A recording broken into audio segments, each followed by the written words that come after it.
The wooden canoe splits through dark water, leaving ribbons of amber light in its wake as the sun bleeds into the horizon over Zambia's Kaonde swamps. 3 fishermen pull their nets through water thick with sediment, their movements practiced and efficient, when something shifts in the air above them. A shadow passes overhead, far too large to be any bird they recognize. The eldest fisherman glances up, and his weathered hands freeze on the rope. The temperature drops. The water around their boat begins to churn, not from below, but from the displacement of air above, as if something massive hovers just beyond their sight in the gathering dusk. Then the boat lurches violently to one side. They scramble for balance, but physics and terror work against them. The canoe capsizes, plunging all 3 men into water that tastes of decay and ancient earth. When they surface, gasping and disoriented, they will not speak of what they saw. They will only say that some names should never be spoken aloud after dark. Could prehistoric flying reptiles still exist in Africa's unexplored regions? Could creatures we believe died out millions of years ago still glide through remote skies, hunting as their ancestors once did? In the dense swamplands and uncharted territories of Central Africa, local tribes speak in terrified whispers of something they call Kongamato, the breaker of boats, the omen of death. They refuse to say its name at certain hours. They make offerings at the water's edge. They teach their children to recognize the signs of its approach, the sudden silence of insects, the way birds flee in panic, the smell of something reptilian on the wind. The descriptions that emerge from those brave enough, or traumatized enough, to speak paint a portrait of primal dread. Leathery wings that span wider than a man is tall, stretched taut over skeletal frames like the sails of some nightmare vessel. An elongated beak lined not with the harmless keratin of modern birds, but with rows of sharp interlocking teeth designed for tearing flesh. A body covered in skin that resembles old leather left too long in the sun, reddish-brown, or sometimes a sickly gray-green that allows it to vanish against certain backgrounds. When it passes between observer and sun, witnesses claim the world goes dark, as if something has temporarily stolen the light itself. The stories waiting in the chapters ahead will challenge everything we think we know about extinction, about the completeness of our scientific understanding, about which corners of our world remain genuinely unknown. You will hear accounts from missionaries who fled their posts, from colonial officers who filed reports their superiors refused to believe, from modern researchers who ventured into the swamps with skepticism and emerged with questions that haunt them still. You will encounter attack reports that bear disturbing similarities across decades and distances, wounds that don't match any known animal, and scientific mysteries that suggest our planet still guards secrets we have barely begun to comprehend. The Kongamato legend is about to unfold, and some truths, once heard, can never be forgotten. Deep in the heart of Central Africa, where the Zambezi river system spreads its fingers across ancient floodplains, there exists a word that even today causes elderly fishermen to lower their voices and glance toward the sky: Kongamato. The very utterance of this name, among the Kaonde people of northwestern Zambia, carries with it centuries of dread, a fear so deeply embedded in the cultural consciousness that it has survived colonialism, modernization, and the relentless march of skepticism that characterizes our current age. The Kaonde people, who have inhabited the regions around the Kaonde swamps and the upper Zambezi tributaries for countless generations, possess an oral tradition that stretches back into the mists of time, back to when their ancestors first learned which waters were safe and which were not. In their language, the word Kongamato translates with brutal simplicity, breaker of boats. Some elder speakers offer a slightly different interpretation, overwhelmer of boats, but the meaning remains chillingly clear. This is not a creature of passive observation or a benign mystery. This is something that attacks, that destroys, that has earned its terrible name through action. To understand the depth of this legend, we must first understand the landscape that birthed it. The Bengulu wetlands, located in northeastern Zambia, represent one of Africa's last great wild places, a region so vast and so impenetrable that even into the 20th century, European maps labeled vast sections simply as unknown territory. During the wet season, these swamps swell to cover an area larger than some European nations, creating a labyrinth of channels, floating islands, and papyrus forests that can swallow travelers without a trace. The explorer David Livingstone met his end in these regions in 1873, his body weakened by disease and the relentless difficulty of navigating this waterlogged wilderness. If such swamps could defeat one of the 19th century's most experienced explorers, what else might they conceal? The Kaonde people knew these waters long before any Europeans set foot in the region, and they developed an elaborate system of beliefs and practices designed to ensure safe passage through territories that were understood to be fundamentally dangerous. The Kongamato occupied a central place in this cosmology, not as a mythological abstraction, but as a tangible threat that required real precaution. The creature was described with remarkable consistency across generations. A flying reptile with leathery wings spanning between 4 and 7 feet, a long beak filled with sharp teeth, and a tail that could be used as a weapon. Most striking were the reports of its coloration, typically described as red or reddish-brown, though some accounts mention darker variations. But beyond physical descriptions, it was the behavior attributed to the Kongamato that truly defined its place in Kaonde culture. The creature was said to be fiercely territorial, particularly over certain stretches of river and specific swamp regions. It did not simply avoid humans or flee from boats. According to tribal knowledge passed down through dozens of generations, the Kongamato actively attacked canoes, swooping down from the sky to capsize vessels or strike at the occupants with its beak. Fishermen who survived such encounters, and the tradition insists that many did not, reported wounds that became infected with unusual speed, as if the creature's attack carried some form of contamination. These beliefs were not taken lightly. Before any significant river journey, particularly through unfamiliar waters or during certain times of year when sightings were more common, the Kaonde performed specific rituals designed to either appease the Kongamato or to mask the traveler's presence from. These ceremonies varied by clan and region, but common elements included offerings of fish or small animals left at the water's edge, the burning of particular plants, whose smoke was believed to be repellent to the creature, and the singing of protective songs that dated back to time immemorial. Perhaps most telling was the prohibition against speaking the creature's name directly while on the water. This was not superstition in the casual sense we might understand it today, but rather a deeply held belief that the Kongamato could be summoned by the sound of its own name, that words themselves carried power and risk. Fishermen developed elaborate systems of euphemisms and indirect references. They might speak of the red shadow or the boat taker, circuitous phrases that allowed them to communicate necessary warnings without invoking the creature's attention. Mothers teaching their children to fish would emphasize this rule above almost all others: never say its name on the water. What makes the Kongamato legend particularly compelling from a historical and anthropological perspective is its distribution across multiple tribal groups, occupying different regions. The Kaonde were not alone in their knowledge of this creature. The Lunda people to the northwest shared virtually identical descriptions. The Lozi people, whose kingdom once controlled vast stretches of the upper Zambezi floodplain, incorporated the Kongamato into their own oral histories. Moving further north, tribes in what is now the Democratic Republic of Congo reported similar creatures haunting their waterways, using different names but describing the same fundamental being: a flying reptile that attacked boats. This geographical distribution presents a genuine puzzle. These were not tribes in constant communication. While trade routes existed and cultural exchange certainly occurred, the regions involved span hundreds of miles of difficult terrain, separated by mountain ranges, dense forests, and those same treacherous swamps where the creature was said to dwell. Yet the descriptions align with an unsettling precision. The wingspan measurements are consistent. The behavior patterns match. The seasonal variations in sighting frequency correspond across regions. Either we are witnessing a remarkable example of parallel myth creation, or these separate peoples were describing encounters with something real.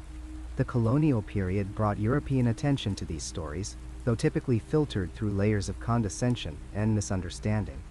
Early missionaries and administrators, hearing accounts of the Kongamato, often dismissed them as primitive superstition or confused descriptions of known animals. The shoebill stork, a large and somewhat prehistoric-looking bird native to the region, was frequently offered as an explanation. Yet those who bothered to show illustrations of known African wildlife to tribal elders found their explanations wanting. When presented with pictures of eagles, storks, herons, and other large birds, the response was consistent. No, this is not what we have seen. The Kongamato was something else entirely. Some researchers in the 1920s and 30s, influenced by the discovery of pterosaur fossils and the growing understanding of prehistoric life, wondered if the Kongamato might represent a surviving population of pterodactyls. Creatures thought to have gone extinct 65 million years ago. This theory gained traction when investigators showed tribal informants' illustrations from paleontology textbooks. The response was immediate and unnerving. Multiple witnesses from different tribes and different regions identified images of pterosaurs as matching the Kongamato they had seen or that their ancestors had described. They pointed to the wings, the beak, the tail, the overall body structure with what seemed to be genuine recognition, rather than mere agreement with a leading question. The Bangulu swamps themselves seemed to support the possibility of hidden species. This was a region where new animals were still being discovered well into the 20th century. The vast papyrus forests created environments that humans could not easily penetrate, natural sanctuaries where a small population of relict animals might theoretically survive undetected by modern science. The swamps were deep enough to hide large crocodiles, remote enough to shelter rare antelope species, and complex enough that even experienced guides could become hopelessly lost within hours. Yet the Kongamato was more than a cryptozoological curiosity to the people who lived with the reality, or at least the pervasive belief, in its existence. The creature represented a fundamental truth about their world, that nature contained powers beyond human control, that the landscape itself was alive with forces that demanded respect and caution.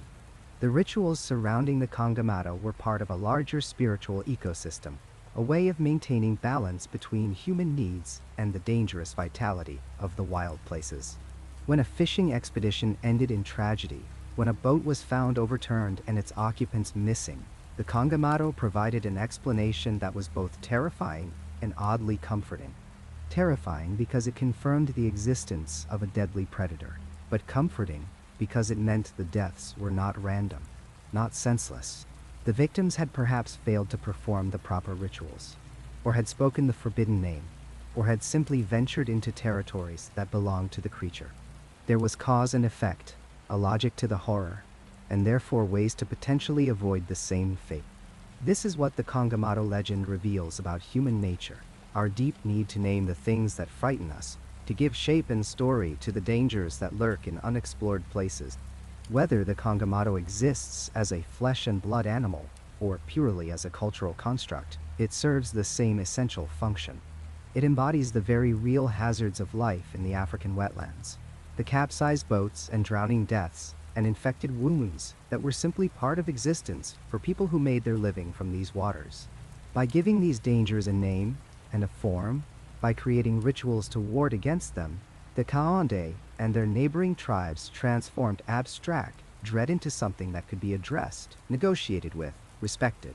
And in the deepest swamps of Bangulu, where the papyrus grows thick enough to block out the sun and the channels wind through territories no modern human has ever fully mapped, the old prohibitions still hold power.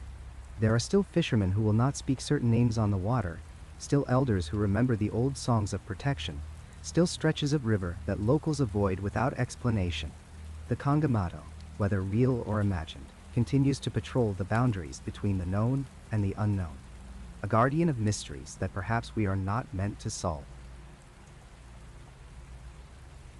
The African dawn broke hot and humid over northern Rhodesia in 1923, painting the swamplands in shades of amber and shadow. Frank Melland, a seasoned British colonial administrator turned explorer, stood at the edge of a vast wetland, his notebook already damp from the oppressive moisture that hung in the air like a living thing. He had come to this remote corner of the continent on what he believed would be a routine ethnographic survey, cataloging the beliefs and customs of the local peoples. What he would discover instead would challenge everything he thought he knew about the natural world and shake his rational, Western-educated mind to its very foundations. Melland prided himself on his methodical approach to investigation. Unlike many of his contemporaries, who dismissed indigenous accounts as mere superstition. He believed that folklore often contained kernels of truth, distorted perhaps by time and cultural interpretation, but rooted in genuine observation. Yet even he, with his open-minded approach, was unprepared for what the people of the Giundu swamps would tell him about the creature they called Kongamato, the overwhelmer of boats. The accounts had reached him weeks before his arrival. Native workers, traders passing through the region, even other colonial officers had mentioned whispers of something strange inhabiting the wetlands. A flying creature, they said, larger than any bird, with a beak full of teeth and leathery wings that stretched impossibly wide. The thing was said to attack boats, diving from the sky without warning, capsizing canoes and dragging fishermen beneath the murky waters. Most Europeans who heard these stories laughed them off as exaggerations, the kind of tall tales that grew in isolated communities with too much time and too little education. But Melland had learned long ago that when multiple sources reported the same phenomenon, investigation was warranted. His first interviews were conducted in a village along the Mwanalonga district, where he sat beneath the shade of an acacia tree with a group of fishermen. These were practical men, their hands calloused from years of working nets and paddles, their eyes sharp from scanning waters for fish and hazards alike. They spoke of the Kongamato with a mixture of fear and reluctance, as if the very act of discussing it might summon the creature from its lair. Melland listened carefully, taking notes in his precise handwriting, recording every detail, no matter how fantastic it seemed. The descriptions were remarkably specific. The creature was red, they told him, the color of dried blood. Its wingspan exceeded that of any bird they had ever seen, perhaps 6 or 7 feet across. The skin of its wings was smooth and bare, like bat leather but thicker. Its head was elongated, ending in a beak lined with sharp teeth. When it flew, it made a sound like nothing else in the swamps, a strange leathery flapping mixed with a hissing cry that sent crocodiles diving for cover and birds fleeing in panic. What struck Melland most forcefully was not just the detail of these accounts, but the genuine terror he saw in the eyes of men who faced crocodiles and lions without flinching. These were not people prone to fantasy or easily frightened. Yet when they spoke of Kongamato, their voices dropped to whispers, and they glanced nervously at the sky as if expecting the creature to appear at the mere mention of its name. It was then that Melland employed the technique that would make his investigation famous in cryptozoological circles for generations to come.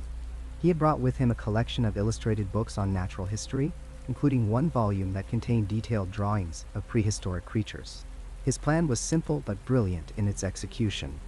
He would show the witnesses various images of known animals and extinct species, without providing any context or leading questions, and ask them to identify anything that resembled what they had seen. The first session took place in the village headman's hut, with several witnesses present along with a translator. Melland began by showing them pictures of familiar African wildlife: eagles, storks, herons, vultures. The men nodded, naming each bird in their own language, showing no particular reaction.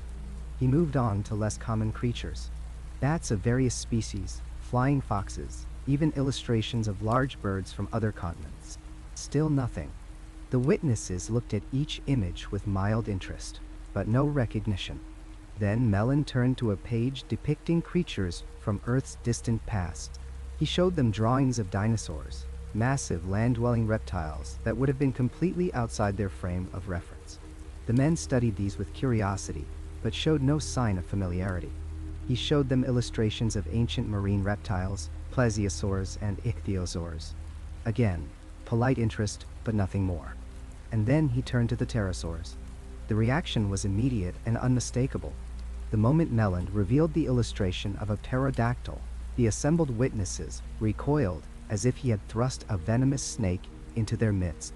One man actually stood up and backed away from the book, his eyes wide with what could only be described as genuine horror. Another made a warding gesture, a protective sign Melland had seen used against evil spirits. The headman leaned forward, his finger trembling as he pointed at the image, and spoke a single word that the translator rendered simply as it. Melland felt the hair on the back of his neck stand up. He had expected perhaps some vague recognition, a maybe or a similarity. Instead, he was witnessing something far more powerful. These men were not looking at an interesting curiosity or a rough approximation. They were looking at something they knew, something they feared, something that existed not in the realm of legend, but in their lived experience. Through the translator, Melland pressed for details. Was this the creature? Were they certain? The witnesses were emphatic. That was Kongamato. The shape was exact, the wings were right, the head and beak matched perfectly. One older fisherman, his voice shaking, described how he had seen such a creature dive at his canoe 3 rainy seasons past, how he had thrown himself into the water and swum for the reeds while the thing circled overhead, its shadow crossing him like a cloud of death. What transformed Melland from curious investigator to genuinely bewildered researcher was what happened next. Over the following weeks, he repeated this exercise in 7 different villages across a wide geographic area. These communities were separated by miles of difficult terrain, swampland and forest that made regular communication difficult, if not impossible. The people he interviewed had never met, had no way of coordinating their stories, came from different tribal backgrounds with distinct languages and custom. Yet every single time Melland showed them his collection of illustrations, the response was identical. No reaction to modern animals, no recognition of other prehistoric creatures, but immediate and terrified identification of the pterosaur. The consistency was impossible to dismiss as coincidence or suggestion. These were independent confirmations, each one reinforcing the others, building a picture that made Melland's rational mind struggle with increasingly uncomfortable implications. He documented everything with meticulous care. The date and location of each interview, the names and backgrounds of witnesses, the exact nature of their reactions, the specific details they provided. His training as an administrator served him well. He knew that extraordinary claims required extraordinary evidence, and he was determined to gather data that could withstand the harshest scrutiny. His notebooks filled with observations, sketches, transcribed testimonies, all pointing toward a conclusion he had never anticipated when he began this investigation. Melland's own skepticism, so carefully maintained in the early days of his research, began to erode. He found himself lying awake in his tent at night, listening to the sounds of the swamp, wondering what exactly was out there in the darkness. The consistency of the accounts gnawed at him. These were not people sharing campfire stories. They were traumatized witnesses describing something real, something that had genuinely terrified them. His own near encounter came during the 4th week of his expedition. Melland had insisted on visiting one of the sites where sightings were most frequently reported, a stretch of swampland where 3 separate boat attacks had allegedly occurred. His guides were reluctant, begging him to wait, to avoid that area, to understand that he was placing himself in genuine danger. But Melland, still clinging to the hope that there was a rational explanation, insisted. They set out just after dawn, paddling through channels of dark water overhung with vegetation. The swamp was alive with sound, the calls of birds and insects creating a constant backdrop of noise. Melland sat in the center of the canoe, his binoculars ready, scanning the sky and the surrounding terrain. Part of him expected to find nothing, to discover that the reported sightings could be explained by large birds seen under poor conditions or misidentified in moments of panic. They had been searching for perhaps 2 hours when the swamp went silent. It happened all at once, as if someone had thrown a switch. The birds stopped calling. The insects ceased their buzzing, even the frogs went quiet. Melland had spent enough time in the African wilderness to know that such sudden silence meant one thing. A predator was near. His guides froze, their paddles suspended over the water. One of them pointed upward, his hand shaking, his lips moving in what might have been prayer. Melland followed the gesture and saw something moving above the tree line, perhaps 200 yards distant. It was too far for clear detail, just a silhouette against the bright morning sky, but the shape was wrong.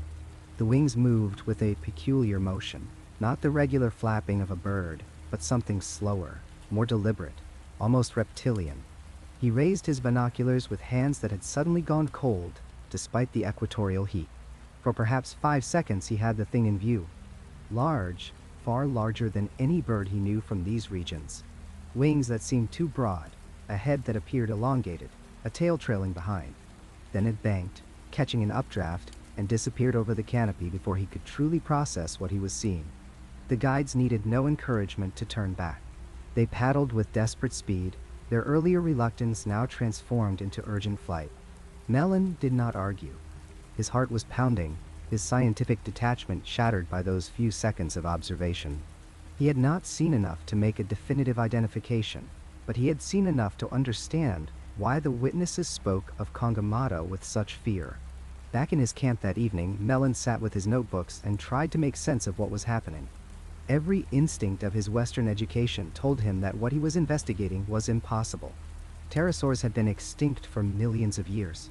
The fossil record was clear, and yet the evidence before him refused to be dismissed.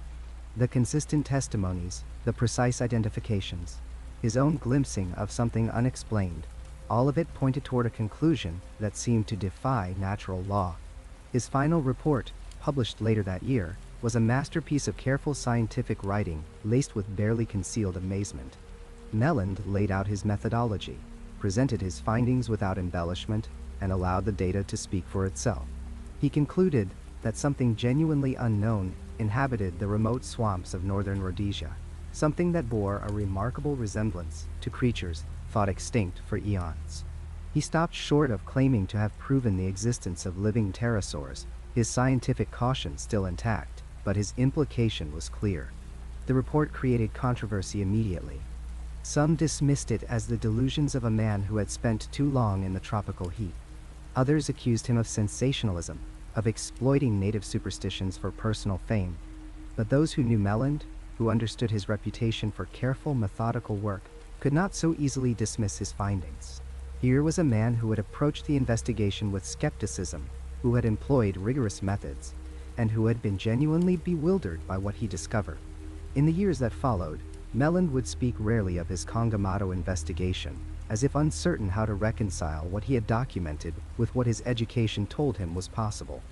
But he never recanted his findings, never claimed to have been mistaken or misled. Something was out there in those swamps, something that defied easy explanation, something that transformed witnesses into believers and skeptics into wanderers.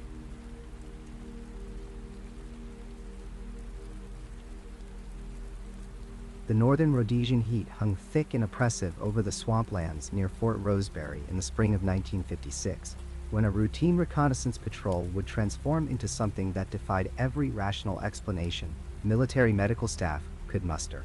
Private James Penrose, a 23-year-old British soldier stationed at the remote outpost, had volunteered for what seemed like a straightforward assignment that morning. Map the western perimeter of the wetlands, document water levels, and return before the afternoon rains began their relentless assault on the territory. Simple, uneventful, or so he thought. Penrose had been in northern Rhodesia for 8 months by that point, long enough to understand the rhythms of the African bush, but still curious enough to push boundaries that perhaps should have remained undisturbed. The swamplands stretched for miles beyond the fort, a labyrinth of stagnant pools choked with papyrus reeds and water lilies, their surfaces occasionally broken by the snouts of crocodiles or the explosive exit of startled waterfowl. Local workers at the fort had warned him about certain areas, speaking in hushed tones about places where the ancestors grew angry, where boundaries between the living world and something else grew dangerously thin. But Penrose, like so many young soldiers of the colonial era, dismissed these warnings as superstition, folklore designed to keep outsiders from wandering too far from established paths. The morning had progressed without incident. Penrose marked coordinates, sketched rough terrain features in his notebook, and waded through shallow pools that came up to his knees. The sun climbed higher, turning the swamp into a shimmering oven of reflected light and fetid vegetation. Around midday, he noticed the silence first. The constant background noise of the wetlands, that endless chorus of insects and birds and unseen creatures moving through water and reeds, had ceased entirely. The air itself seemed to hold its breath, waiting for something Penrose couldn't identify. He would later tell investigators that he felt the shadow before he saw it. A sudden darkness swept across the water ahead of him, too fast to be a cloud, too large to be any bird he recognized. The temperature seemed to drop several degrees in an instant. Penrose looked up, one hand instinctively reaching for the rifle slung across his shoulder, and that's when he saw it. A massive shape, wheeling against the harsh white sky, wings stretched impossibly wide, something that his mind refused to categorize because nothing in his experience, nothing in any manual or training session, had prepared him for this. The creature banked sharply, and Penrose caught a clear view of its silhouette. The wingspan had to be at least 15 to 20 feet, he would insist later, perhaps more. The head was elongated, ending in what appeared to be a beak or snout filled with teeth, though from that distance the details merged into nightmare rather than clarity. The body was slender, almost skeletal, with what looked like a long tail trailing behind, equipped with some kind of diamond or spade-shaped appendage at the end. For perhaps 3 seconds, Penrose stood frozen in knee-deep water, his rational mind trying desperately to rewrite what his eyes were reporting. A large bird. A trick of the light. Dehydration, causing hallucinations. Then it dove. The attack happened with such speed that Penrose barely had time to throw his arms up in a defensive gesture. The creature descended in a controlled, purposeful swoop, and Penrose felt rather than saw the moment of impact. Searing pain exploded across his chest and shoulder as something razor-sharp tore through his uniform and into flesh. He screamed, lost his footing in the swamp water, and went down hard. The creature's shadow passed over him again, and he had the terrible impression of leathery wings creating a wind that smelled of carrion, and something else, something ancient and wrong. Penrose scrambled backward through the water, his rifle forgotten, his hands slipping on mud and vegetation as he tried desperately to reach the tree line 20 yards away. The second attack came from a different angle. This time Penrose caught a glimpse of talons or claws, though his mind registered them as impossibly long, curved like scythes. They raked across his back and shoulder blade, and the force of the strike sent him sprawling face first into the shallow water. Warm blood mixed with swamp water, spreading in dark tendrils around his body. Through the pain and shock, some survival instinct took over. Penrose dragged himself toward the nearest stand of dense vegetation, crashing through weeds that cut at his arms and face, putting anything he could between himself and the sky. He huddled there for what felt like hours, but was probably closer to 15 minutes, expecting at any moment to feel those talons tear into him again. But the attack had ended as suddenly as it began. When Penrose finally gathered enough courage to peer up through the canopy of reeds, the sky was empty, except for ordinary clouds and a pair of distant vultures riding thermal currents. The normal sounds of the swamp had returned, as if nature had collectively decided to pretend nothing unusual had occurred. The journey back to Fort Rosebery took Penrose nearly 3 hours, though the distance was less than 2 miles. He staggered through the gates just after 3 in the afternoon, his uniform soaked in blood and swamp water, his face the color of old parchment. The duty officer took one look at him and called for the medical staff immediately. Within minutes, Penrose was on a stretcher being rushed to the fort's small infirmary. And that's where the second mystery began, one that would prove almost as disturbing as the attack itself. Captain Andrew Morrison, the senior medical officer at Fort Rosebery, had treated his share of wildlife attacks during his posting. He'd sewn up maulings from leopards, treated infections from crocodile bites, and once even assisted with a man who'd been gored by a Cape buffalo. He knew what animal attacks looked like, understood the forensic signatures different creatures left on human flesh. What he saw on Private Penrose's chest and back matched nothing in his considerable experience. The wounds were primarily lacerations, deep parallel cuts that ran in distinctive V-shaped patterns across Penrose's torso. 3 major wounds crossed his chest, each consisting of paired cuts that started narrow at one end and spread wider at the other. The depth was consistent and precise, as if made by curved blades rather than organic claws. The wounds on his back showed a similar pattern, but were deeper, having narrowly missed major blood vessels. Most disturbing to Morrison were the tiny puncture marks that accompanied some of the lacerations, arranged in regular intervals that suggested teeth, but teeth with spacing unlike any known African predator. Morrison cleaned and sutured the wounds, administered antibiotics and tetanus prophylaxis, and then sat down to write his medical report. He found himself staring at the blank page for a long time. How did one document injuries that defied categorization?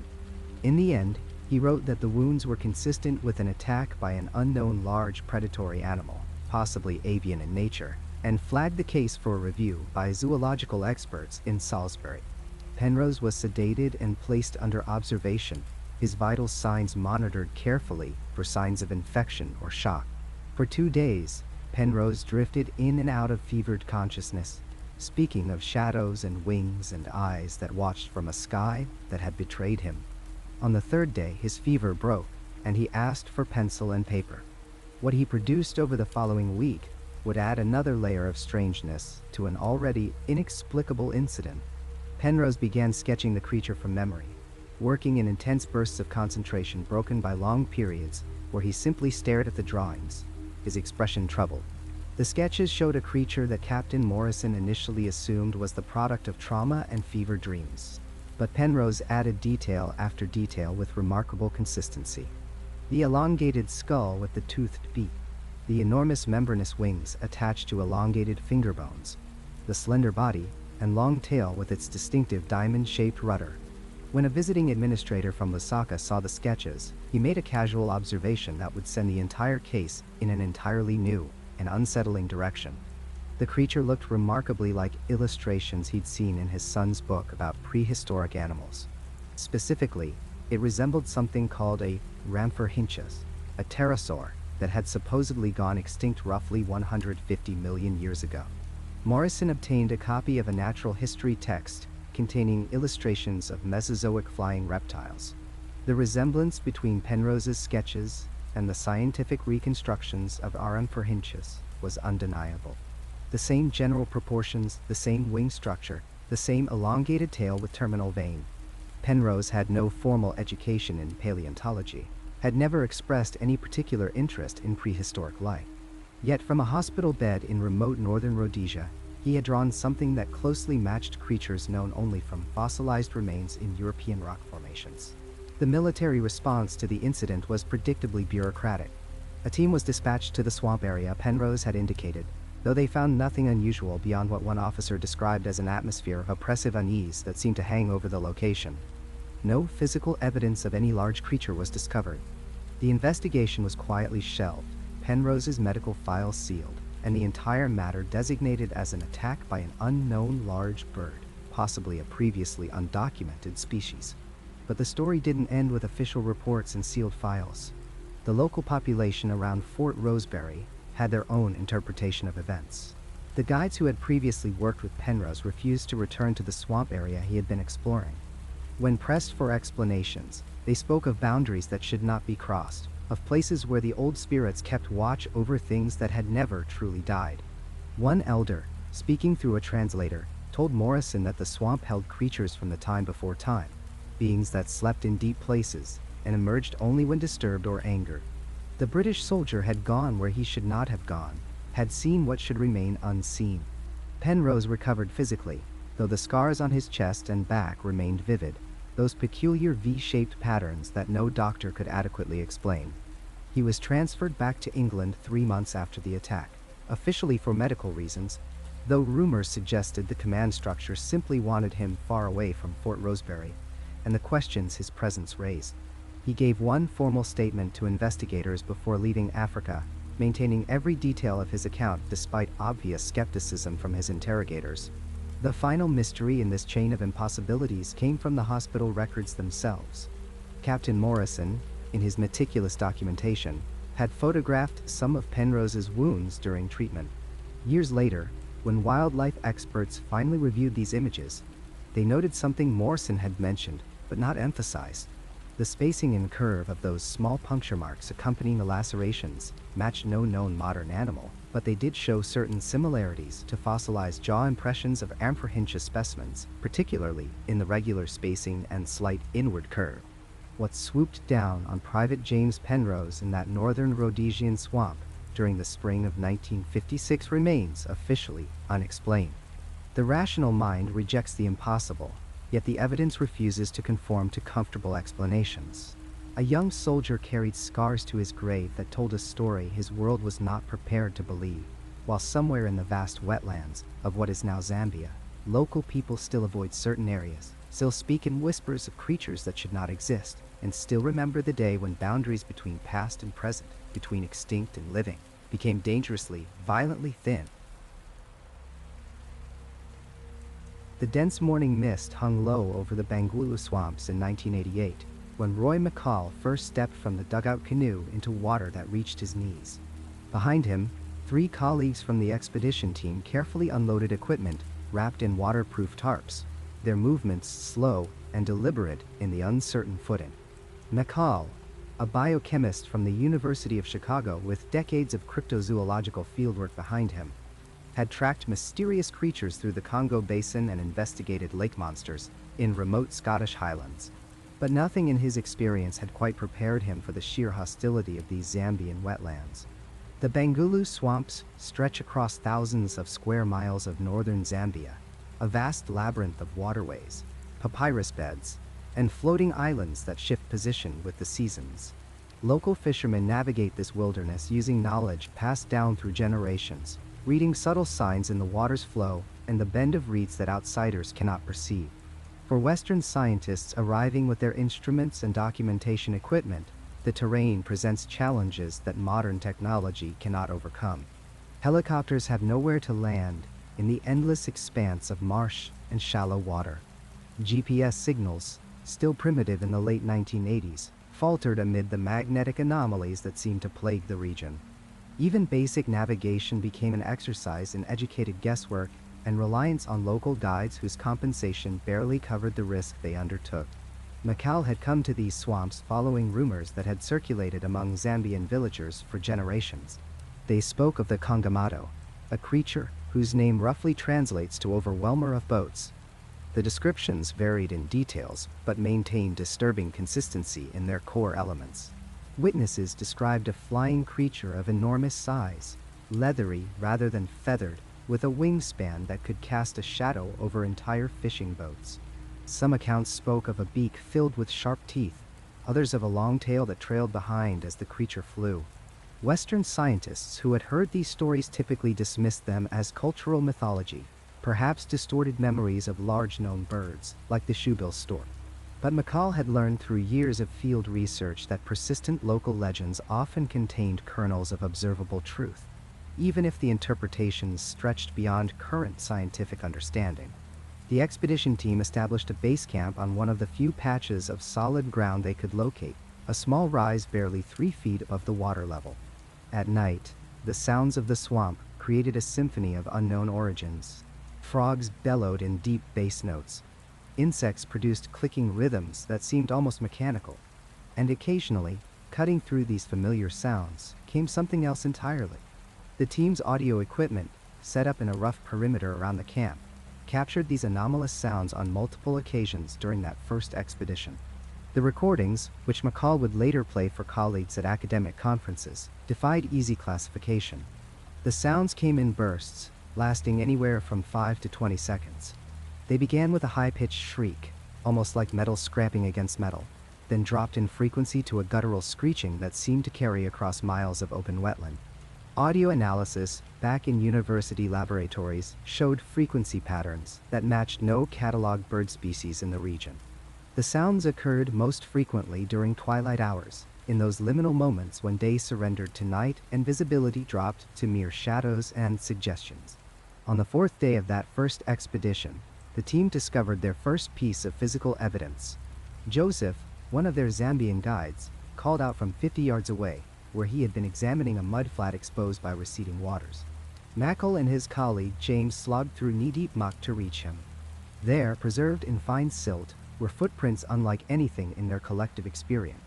The prints measured roughly 18 inches in length, with 3 forward-facing digits and a smaller rear-facing projection.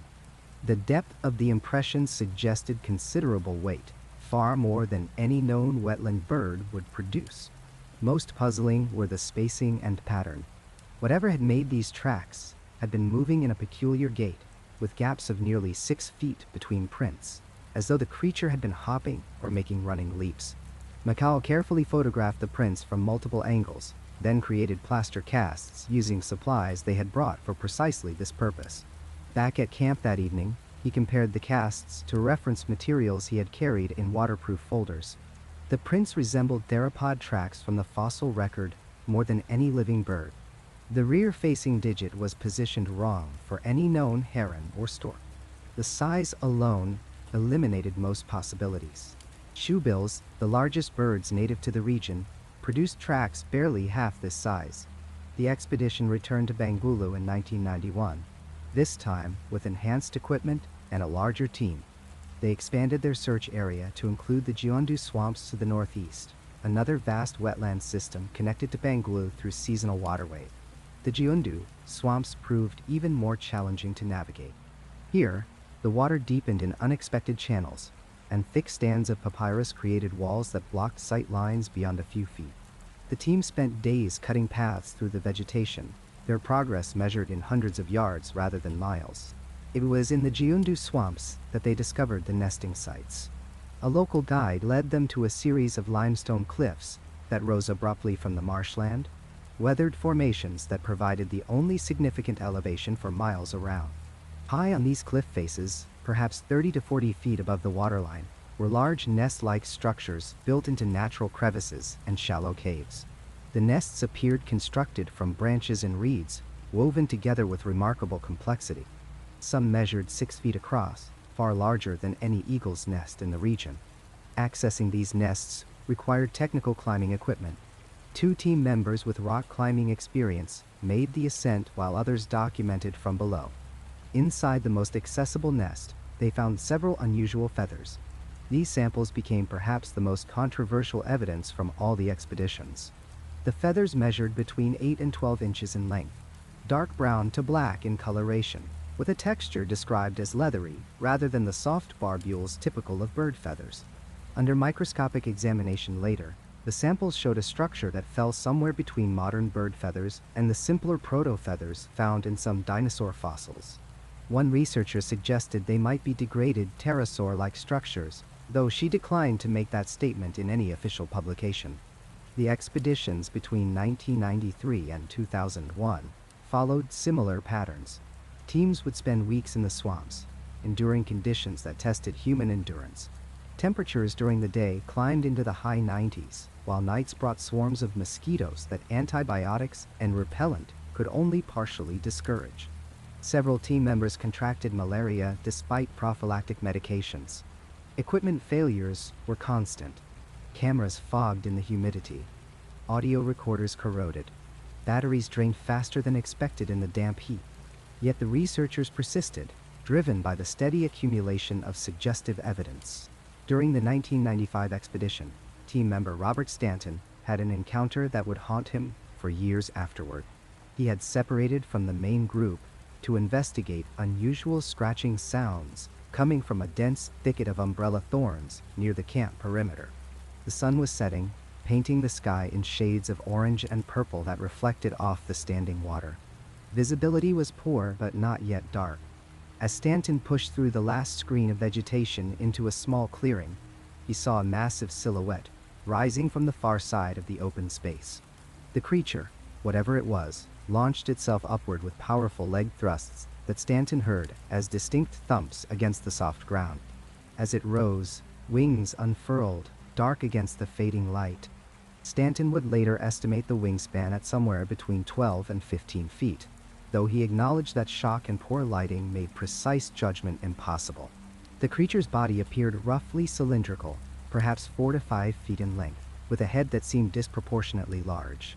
As it gained altitude, it passed between 2 tall trees, and for a moment its silhouette stood out clearly against the brighter western sky. Then it banked sharply and disappeared into the gathering darkness toward the interior of the swamp. Stanton stumbled back to camp, his hands shaking as he tried to describe what he had witnessed. The team immediately conducted a sweep of the clearing with high-powered flashlights, finding disturbed ground where something large had clearly been present, but no definitive tracks in the trampled vegetation. Stanton, a zoologist with field experience in 3 continents, found himself unable to categorize what he had seen. It moved with the power and purpose of a large raptor, but the proportions were wrong.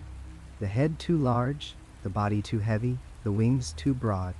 The audio recordings continued to accumulate across the expeditions. By 2001, the research team had captured over 40 distinct instances of the strange screeching calls. Acoustic analysis revealed patterns suggesting communication rather than random noise. Some recordings seemed to show call and response patterns, as though multiple creatures were signaling to each other across the swamp's expanse.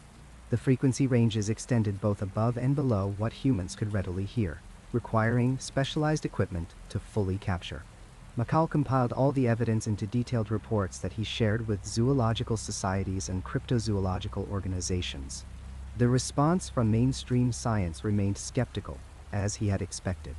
Critics pointed out that the footprints could potentially be misidentified crocodile tracks, though this explanation failed to account for the stride length and depth. The feather samples were dismissed as degraded specimens from known birds, despite the microscopic structural anomalies. The audio recordings generated more interest, but no definitive conclusions.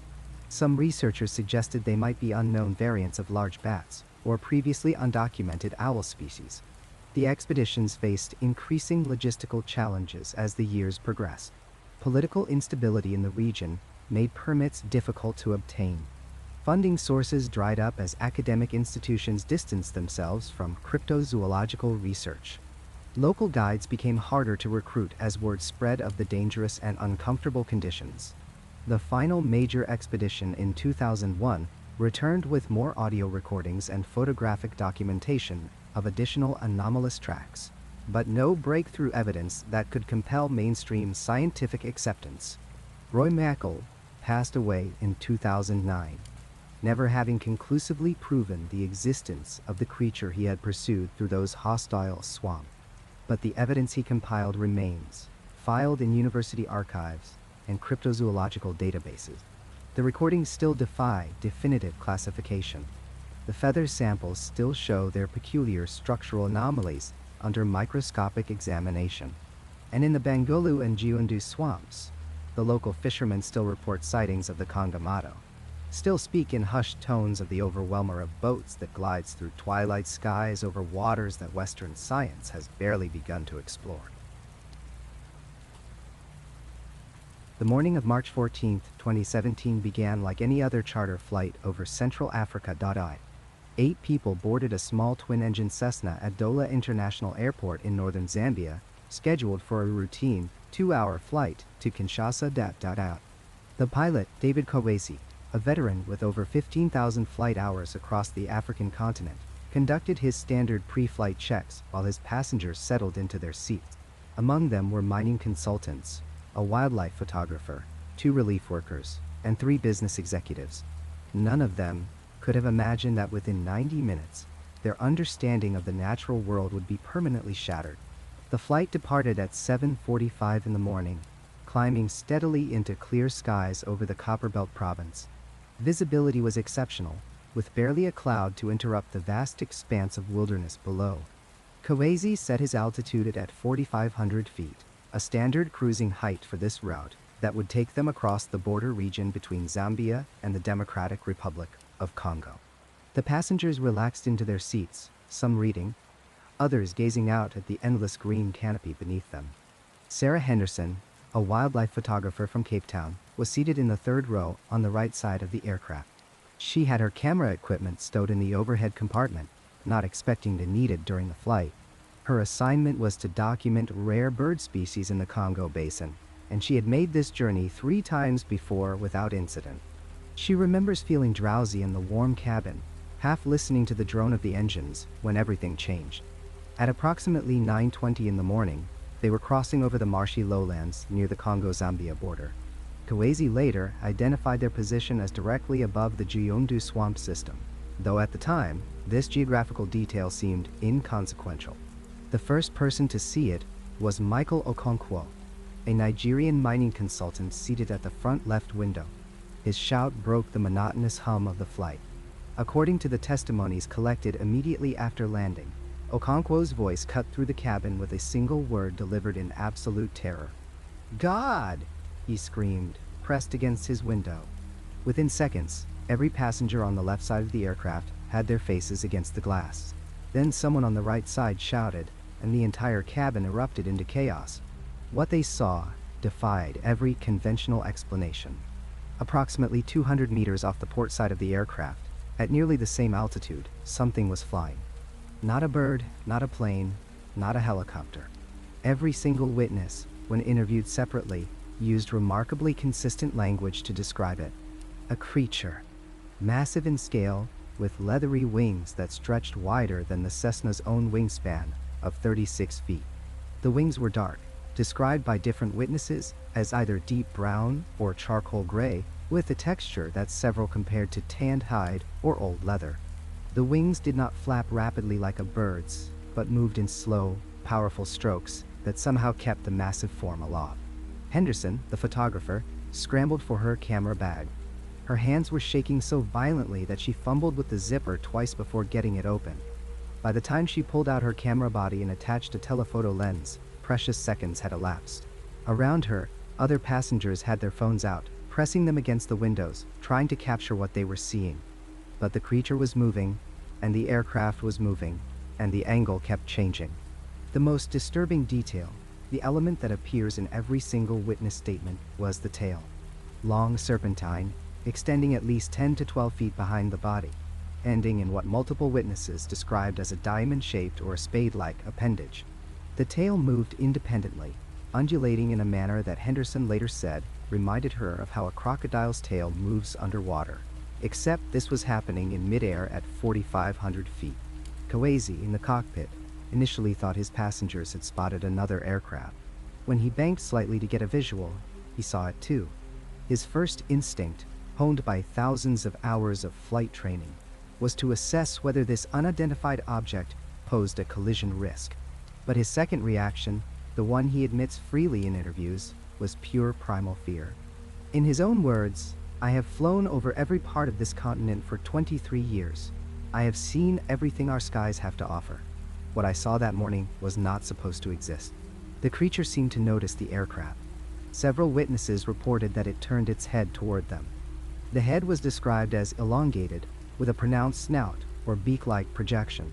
One passenger, James Mutel, a Zambian executive, claimed he could see its eye, which he described as too large and too aware. Whether this detail is accurate or the product of fear-heightened perception remains unclear, but Mutel maintains his account with unwavering certainty to this day. Panic set in fully when the creature changed course. Instead of continuing on its original trajectory, it appeared to angle toward the aircraft. Kawazi made an immediate decision. He pushed the yoke forward and banked hard to the right, initiating an evasive descent. The maneuver was sharp enough to cause several passengers to cry out, and one woman later reported bruising from her seatbelt. The Cessna dropped approximately 800 feet in a matter of seconds, engines roaring as Kawazi pushed the aircraft to its performance limits. Henderson managed to take 7 photographs during the encounter. The creature was in frame for approximately 30 to 40 seconds, though witnesses' perception of time was severely distorted by adrenaline. Some claimed the sighting lasted several minutes, others said it was over in a heartbeat. Photographs, which emerged online within days of the incident and spread rapidly through cryptozoology communities, show something. The images are blurred, compromised by the movement of both aircraft and subject, by the window glass, by the photographer's trembling hands. But they show something. The clearest of the 7 images depicts a dark silhouette against pale morning sky. The winged form is unmistakable, the proportions wrong for any known bird, the size incompatible with conventional aviation traffic. Enhancement and analysis by digital imaging experts revealed texture variations consistent with organic material rather than mechanical construction. The tail is visible in 3 of the photographs, a sinuous line extending from the main body mass. But the resolution is not sufficient for species identification, not detailed enough to silence skeptics who dismiss the images as misidentified birds, digitally manipulated hoaxes, or pareidolia. What the photographs cannot capture is the atmosphere inside that cabin. Thomas Chimanga, one of the relief workers, described a moment of collective terror unlike anything he had experienced, including his time in conflict zones. "We all knew we were seeing something impossible," he said in an interview 6 months after the incident. "But we were all seeing it together. 7 passengers and the pilot, all watching the same impossible thing. That shared reality made it worse somehow. There was no one to tell us we were crazy, because we were all crazy together." After the evasive maneuver, Kawazi leveled the aircraft at 3,600 feet and accelerated to maximum cruising speed. Several passengers reported looking back, searching the sky behind them, but the creature was gone. The remainder of the flight to Kinshasa was completed in near silence, broken only by nervous conversations and the clicking of cameras as passengers reviewed their photos, confirming to themselves and each other that they had actually captured something. Upon landing, the group made a collective decision to report what they had seen. They understood the potential for ridicule, but felt the experience was too significant to suppress. Within 24 hours, their accounts were being shared on social media, picked up by local news outlets, and eventually making their way to international cryptozoology researchers. The response was exactly what they had feared: mockery, dismissal, accusations of publicity-seeking, or mass hallucination. But the witnesses did not recant. In individual interviews conducted separately, often months apart, their stories remained consistent in all major detail. The massive wingspan, the leathery texture, the long tail with the distinctive tip, the altitude, the location, the time of day. 7 people with no prior interest in cryptozoology, no history of attention-seeking behavior, maintained their accounts against significant social pressure. Dr. Elizabeth Shanda, a psychologist in Lusaka, who interviewed 4 of the passengers, found no evidence of shared delusion or fabrication. These individuals experienced something that profoundly affected them, she noted in her published assessment. Whether that something was a biological creature or some other phenomenon, their psychological responses are consistent with genuine trauma from an encounter with the unknown. The most chilling aspect of the incident emerged only during the subsequent investigation. When researchers plotted the flight path using Kawezi's navigation data and the timestamp of Henderson's photographs, they discovered something that sent tremors through the cryptozoological community. At 9:20 on the morning of March 14, 2017, that Cessna was flying directly over the Kaonde swamp system, the exact same region where, more than a century ago, colonial explorers first recorded stories of the Kongamato. The same marshlands where Frank Melland collected his accounts in the 1920s. The historical heartland of the creature. This was not a sighting on the distant edges of the legend's territory. This was not a case of a story being retrofitted to match local folklore. The witnesses had no idea where they were when the encounter occurred. Henderson admitted she had never heard of Kongamato until researchers contacted her weeks after the flight. Yet, they had seen something with bat-like wings and a long tail, flying at cruising altitude over the precise geographical location where such creatures had been reported for generations. Henderson still has nightmares about it. She describes dreams where she is back in that cabin, camera in hand, trying desperately to focus the lens while the creature fills her viewfinder. "I photograph wildlife for a living," she says. "I know birds, I know bats, I know flying foxes and eagles and vultures. I know what belongs in African skies. What I saw that day did not belong. And the worst part, the part that keeps me awake, is that 7 other people saw it too. We can't all be wrong. We can't all be lying. Something was out there with us." The blurred photographs remain the subject of intense debate. Skeptics point to the lack of clear detail, suggesting large birds in unusual formation or optical illusions. Believers see confirmation of what indigenous peoples have reported for centuries. But perhaps the most compelling element is not what the images show, but what the witnesses carry with them. 8 people boarded a routine flight over Central Africa. 8 people landed irrevocably changed, bound together by an experience that defies explanation and haunts them still. The 2017 Cessna sighting represents the climax of our investigation, the moment where folklore crosses into documented modern experience. Multiple credible witnesses, physical evidence however imperfect, and a location that connects directly to the deepest roots of the legend. Whatever flew alongside that aircraft above the Kaonde swamp, it left more than blurry photographs. It left 8 people who know with absolute certainty that the skies over the Congo hold mysteries we have not yet explained, creatures we have not yet cataloged, and perhaps survival of species we believe belonged only to the age of pterosaurs and myth. The scientific community has never been kind to monster hunters. For every breathless account of a leathery-winged creature diving from the African sky, there exists a battalion of skeptics armed with Occam's razor and peer-reviewed journals, ready to dismantle the mystery with cold, empirical precision. The Kongamato, that supposed relic from the age of dinosaurs, has faced perhaps the most withering scrutiny of any cryptid, precisely because its existence would require rewriting everything we thought we knew about extinction. evolutionary biology, and the very timeline of life on Earth.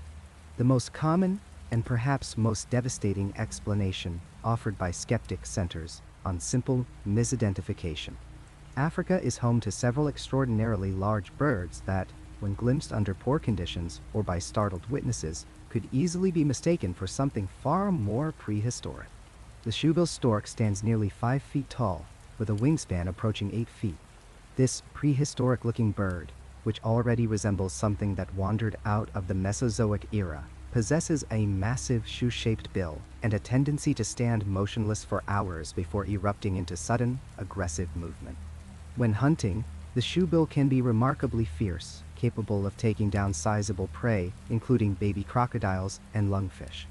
Witnesses unfamiliar with the species, catching a glimpse of this massive bird in flight or attacking prey near water, might understandably describe something that sounds less like a bird and more like a living pterosaur.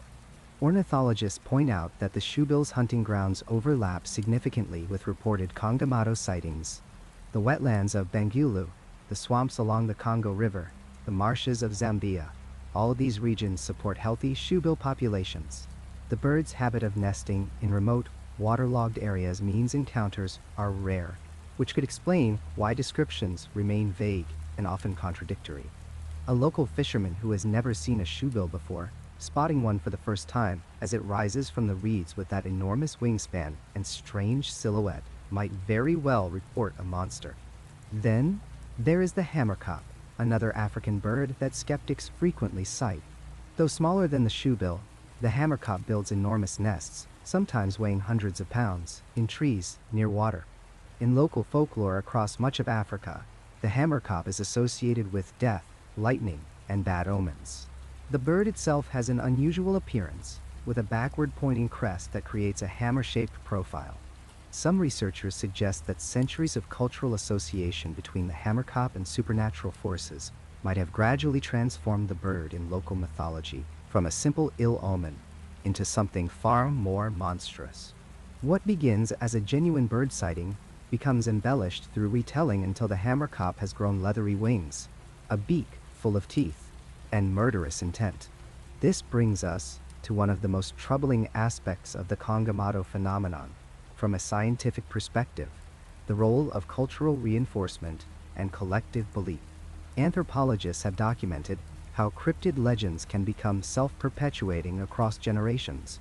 Children grow up hearing stories of the Kongamato, learning to fear certain waterways and swamps, absorbing the descriptions of red featherless wings and aggressive territorial behavior.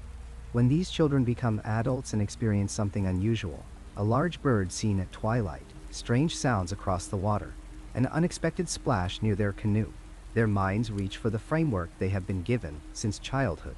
They do not see a shoebill or a hammerkop, or even an unknown species. They see the Kongamato because that is the shape their culture has prepared them to recognize. The theory of mass hysteria, though controversial and often offensive to those who report experiences, cannot be entirely dismissed. History provides numerous examples of communities gripped by collective fear, producing remarkably consistent eyewitness accounts of things that upon investigation proved not to exist. The key element in such cases is social reinforcement. When one respected community member reports seeing the Kongamato, it becomes psychologically easier for others to interpret ambiguous experiences through that same lens. Each new sighting reinforces the previous ones, creating a feedback loop of belief that becomes culturally embedded. But the most powerful argument wielded by skeptics has nothing to do with birds or psychology. It rests instead on the bedrock of paleontology and evolutionary biology. Pterosaurs went extinct 66 million years ago, victims of the same catastrophic event that ended the reign of the non-avian dinosaurs. The Cretaceous-Paleogene extinction event, most likely caused by a massive asteroid impact in what is now Mexico, created global conditions utterly incompatible with the survival of large reptilian flyers. The fossil record shows us that pterosaurs vanished completely and definitively. No pterosaur fossils have ever been found in geological layers more recent than the end of the Cretaceous period.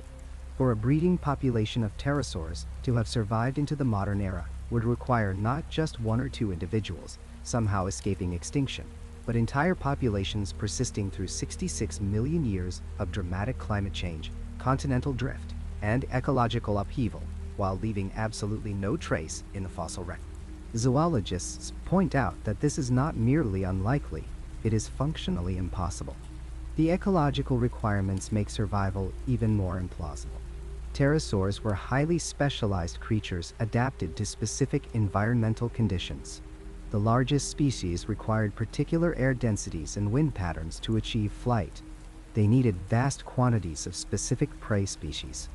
They would have had to survive the mass extinction event itself, then adapt to the completely transformed post-impact world, then continue adapting through millions of years of subsequent climate shifts, all while maintaining a breeding population large enough to avoid genetic collapse, yet somehow small enough to avoid detection and leave no fossil evidence. Every principle of conservation biology argues against this scenario. Yet, for every scientific argument, the believers have a rebuttal. And some of those rebuttals are disturbingly difficult to dismiss. The discovery of the coelacanth in 1938 fundamentally changed the conversation about so-called living fossils. This large prehistoric fish was known only from fossils and was believed to have gone extinct with the dinosaurs. Then a living specimen was hauled up in a fishing net off the coast of South Africa, proving that a Mesozoic creature had indeed survived in complete obscurity for 66 million years. The coelacanth was not hiding in some remote jungle or isolated lake. It was living in the ocean, in areas that humans regularly fished, and yet had completely escaped scientific detection. If a fish could manage this feat, believers ask, why not a pterosaur in the vast unexplored regions of Central Africa? The coelacanth discovery was not an isolated incident. The mountain gorilla remained unknown to Western science until 1902, despite its large size, and despite existing in relatively accessible African highlands. The okapi, a relative of the giraffe living in the Congo rainforest, was not described until 1901. The saola, a large mammal in Vietnam, was not discovered until 1992. Large, conspicuous animals continue to elude scientific documentation, sometimes for decades or centuries. The pattern suggests that our knowledge of biodiversity, particularly in remote tropical regions, remains shockingly incomplete. Central Africa presents perhaps the most compelling case for unknown species survival. The Congo Basin encompasses more than 1.3 million square miles of rainforest, much of it genuinely unexplored by modern science. Political instability, lack of infrastructure, difficult terrain, and tropical diseases have kept vast regions effectively closed to systematic biological surveys. The Bangululu wetlands, the epicenter of many Kongamato reports, cover an area of roughly 6,000 square miles, a watery wilderness of seasonal swamps, reed beds, and shifting channels. Satellite imagery can show us the broad contours of these regions, but boots-on-the-ground biological surveys remain rare or non-existent across large portions of this landscape. The believers point out that we are still discovering new species in these regions at a remarkable rate. Between 2000 and 2010, over 600 new species were identified in Madagascar alone. The jungles of New Guinea yield dozens of new species every year. If we are still finding new insects, frogs, birds, and even mammals in these habitats, is it truly impossible that something larger and more elusive might remain undetected? The question becomes not whether unknown species exist in these regions, we know they do, but rather how large an unknown species might be. Those who believe in the Kongamato also point to the remarkable consistency of descriptions across time and geography. Witnesses separated by hundreds of miles and decades of time describe the same basic anatomy: a creature with leathery, featherless wings, a prominent beak or toothed mouth, a long tail in some accounts, a reddish or brownish coloration, and aggressive territorial behavior near water. When presented with illustrations of various animals, witnesses consistently select pterosaur reconstructions.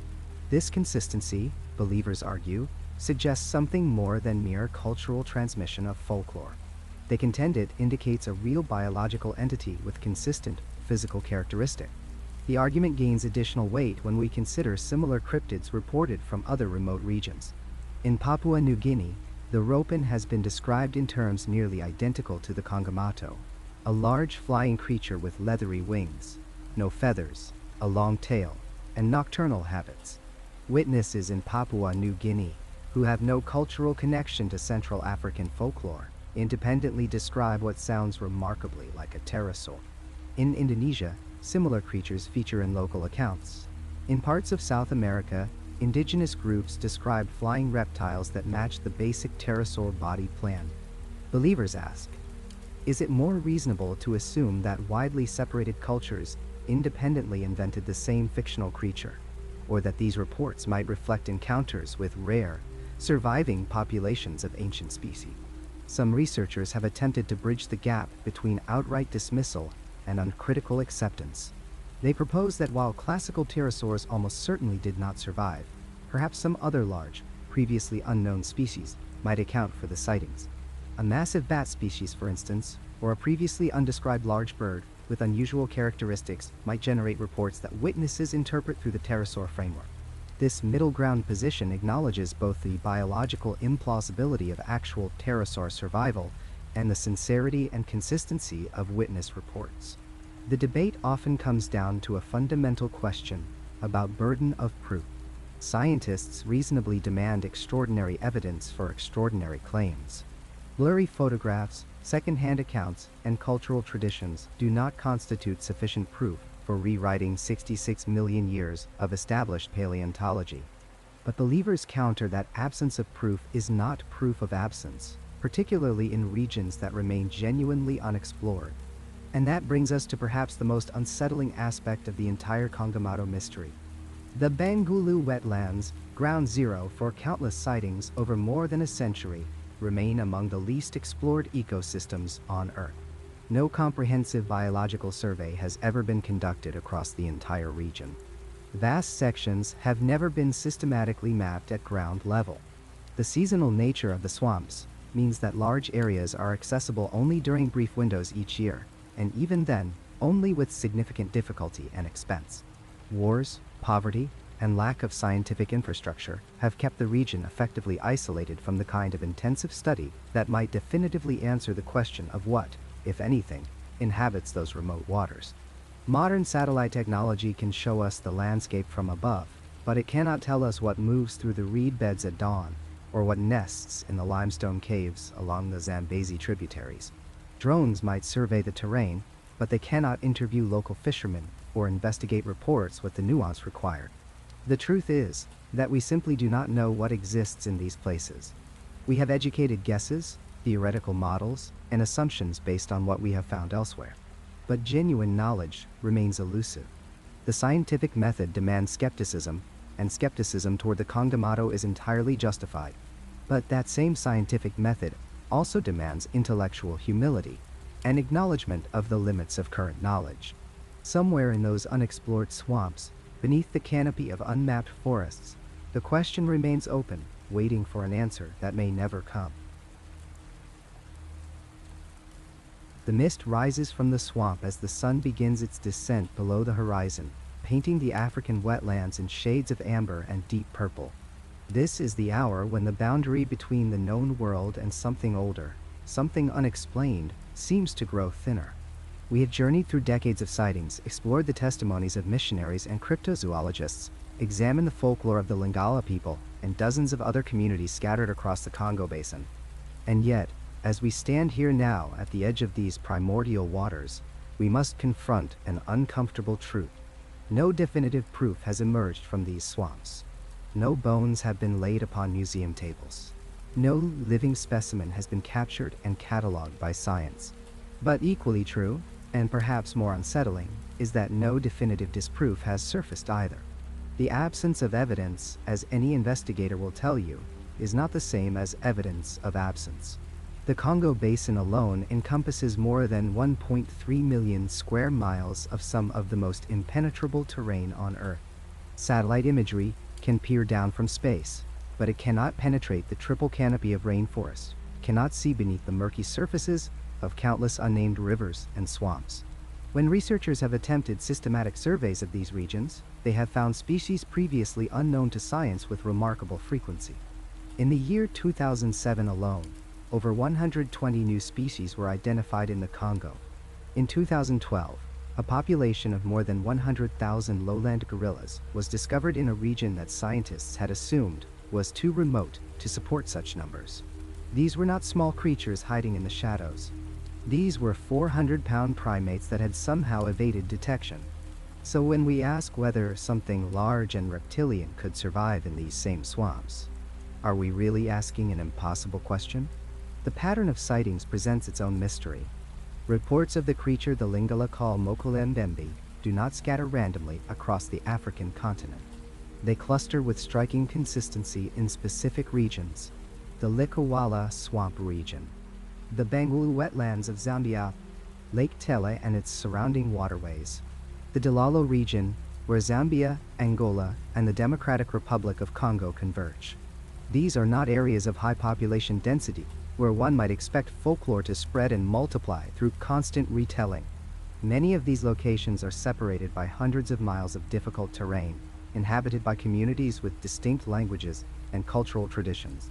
And yet the descriptions that emerge from these disparate sources share remarkable similarities.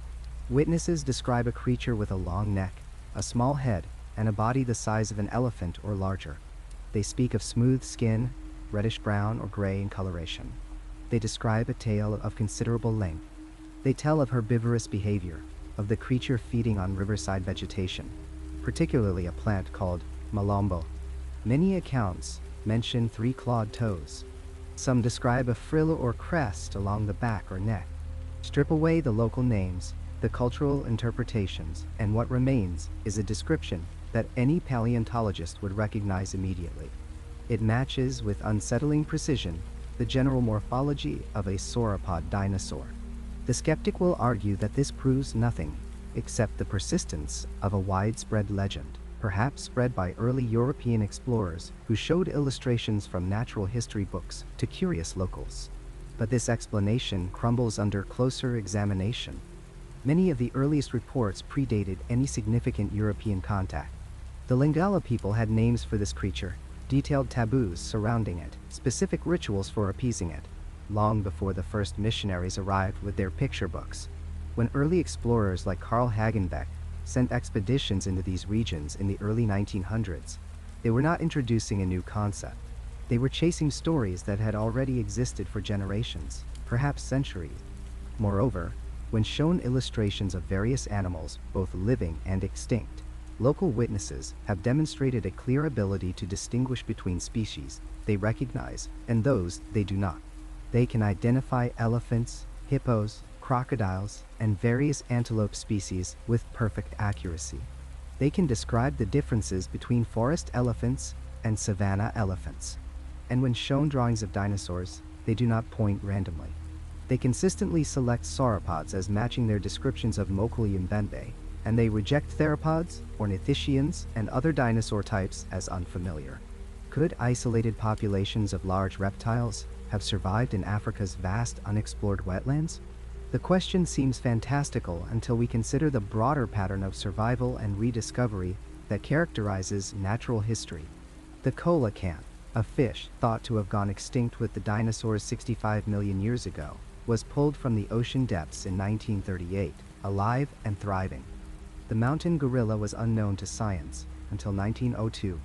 The okapi, a relative of the giraffe, remained a cryptid dismissed by European scientists as native superstition until a specimen was finally obtained in 1901. The saola, a bovine species from Vietnam, was not documented until 1992. The list extends further with each passing decade. For a large reptile to persist undetected, it would require a stable ecosystem, minimal human disturbance, adequate food sources, and sufficient population size to maintain genetic diversity. The Likawala swamp region and similar wetlands across Central Africa offer all of these conditions.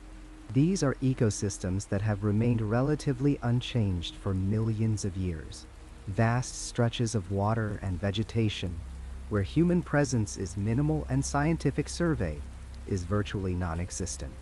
Millions of acres, literally millions, have never been systematically explored by scientists. No comprehensive biodiversity surveys have been conducted. No thorough cataloging of species has been attempted. The logistical challenges of such research are immense. These regions are characterized by seasonal flooding that can alter water levels by 20 feet or more. Waterways appear and vanish with the rains. What is dry land in one season becomes impassable swamp in another. The heat is oppressive, the humidity crushing. Disease is rampant, malaria and sleeping sickness and parasites that Western medicine struggles to combat. Equipment fails in the moisture. Boats become trapped in vegetation. Supply lines stretch beyond reliability. And this is before considering the political instability that has plagued these regions for decades, making research permits difficult to obtain and personal safety impossible to guarantee. Under such conditions, could a small population of relict dinosaurs persist? Evolutionary biology suggests it is unlikely, but does not render it impossible. Species that find stable ecological niches and face minimal competitive pressure can remain relatively unchanged for extraordinary periods. The basic body plan of crocodilians has persisted for over 80 million years. Turtles have remained largely similar for even longer. If a small population of sauropods had survived the mass extinction event, if they had found refuge in stable wetland ecosystems, if they had maintained minimal breeding populations, the laws of biology do not absolutely forbid their continued existence. But science requires evidence, and evidence remains frustratingly elusive. The expeditions that have ventured into these regions have returned with tantalizing hints, but nothing conclusive. Strange sounds recorded in the night, unusual tracks photographed in riverbank mud, sonar readings from Lake Tele that suggested large submerged objects in motion, testimony from local guides who claim to have seen the creature. Yet, nothing that would satisfy the rigorous demands of scientific proof. And so we are left with questions that hover over these swamps like the mist itself. Why do sightings continue into the present day if there is nothing to see? Why do experienced hunters and fishermen, people whose survival depends on accurate observation of their environment, continue to report encounters? Why do communities separated by language, culture, and geography describe the same creature? What explains the consistent pterosaur-like descriptions offered by multiple witnesses who claim to have seen the flying creature called Kongamato, complete with leathery wings and toothed beaks? The persistence of protective rituals offers its own compelling evidence, though not of the scientific kind. In villages along certain waterways, ceremonies are still performed before anyone crosses to the other side. Offerings are made. Words of appeasement are spoken. These are not quaint tourist performances. These are genuine expressions of belief, practices maintained by communities that regard them as necessary for safety. Elders warn children away from specific areas of swamp. Fishermen avoid certain channels at particular times of day. These behaviors are not vestigial remnants of a forgotten past. They are living responses to what these communities perceive as present and ongoing danger. When asked why they perform these rituals, the responses are consistent and unambiguous. Because the creature is there. Because people have died. Because respect must be shown. To dismiss these beliefs as mere superstition is to assume that all these communities are simply mistaken, that generations of accumulated wisdom about their own environment is worthless, that their direct experience counts for nothing against the absence of Western scientific validation. Perhaps the most honest conclusion we can reach is that some regions of our planet remain genuinely mysterious, not in a mystical or supernatural sense, but in the simple acknowledgement that vast areas of Earth have never been thoroughly explored, that countless species remain undocumented, that the map still contains blank spaces waiting to be filled. The swamps of Central Africa are such places, ecosystems so vast and inhospitable that they resist our attempts at comprehensive understanding. The legend of Mokele and Mbembe, whether it represents a surviving dinosaur or something else entirely, serves as a reminder of how much we do not know. It challenges our assumption that the age of discovery has ended, that all the great mysteries have been solved. It suggests that wilderness, genuine wilderness, still exists in our modern world. As darkness settles completely over the swamp and the calls of unknown creatures echo across the water, we are left with one final thought. Somewhere in these wetlands, in villages accessible only by dugout canoe after days of travel, people are preparing to cross a river tomorrow. Before they do, they will perform the rituals their grandparents taught them. They will speak the words of protection. They will make the offerings. Not because they are ignorant or superstitious, but because in their reality, the creature remains very much alive. And perhaps in the deepest reaches of the swamp where no scientist has ever ventured, they are absolutely right.